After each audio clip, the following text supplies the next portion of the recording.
Bismillahi Rahmani Rahim. Tawakkalullah, la hawla wa la quwwata illa billah. Assalamu alaikum wa rahmatullah. Today we're just gonna make a short video again about a hadith. Kullu bid'atu dalala wa kullu dalala fin nari. This hadith say every innovation is misguidance, and any misguidance God will take you to hellfire. So this hadith has been in a center of debate in the Muslim world for a long time. And I just want to share one experience I had in Senegal. It was a debate between two Muslims. So one of the Muslims, he asked the other guy, he said, this hadith, did it come long time before the prophecy ended, or did it come at the end of the prophecy? The other guy answered, he said, this hadith happened long time before the prophecy ended. And he asked him, he said, does this include the Sahaba?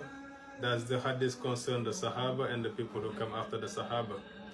The other guy answered, he said, this hadith concerns everybody, including the Sahaba.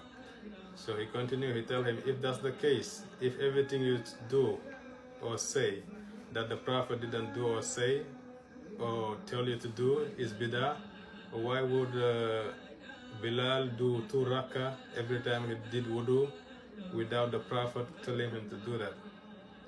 He said one. The second argument he brought up, he said, there was a group of Sahaba who traveled to another city. When they come to the city, the people in the city didn't want to give them food. And it happened that a snake bit the chief, and they called the guest, who was the Muslim, and asked them, do you know how to cure the snake bite?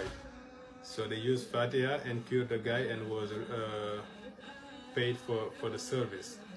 And they came back to the Prophet and told him what they did, and the Prophet asked them, how did you know Fatiha is a cure for snake bite? So this is the second hadith he brought up. So if that was bid'ah, why would they use Fatiha to cure something and the Prophet didn't tell them?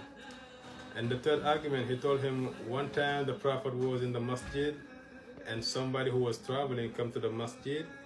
He used the 2 names of Allah, Ya Hannan, Ya Mannan, and he made a dua. The Prophet didn't taught him.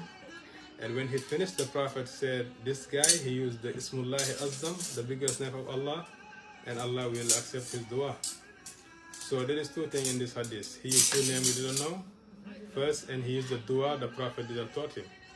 Today, even if you do a dua that is not that is not taught by the Prophet, some people by ignorance they're gonna tell you you're doing bid'ah because this is not taught by the hadith. But if you say Allah gave me food, this doesn't make sense for you to call this bid'ah. This is one argument. And also there is some people, even if you repeat the word Allah, Allah, Allah,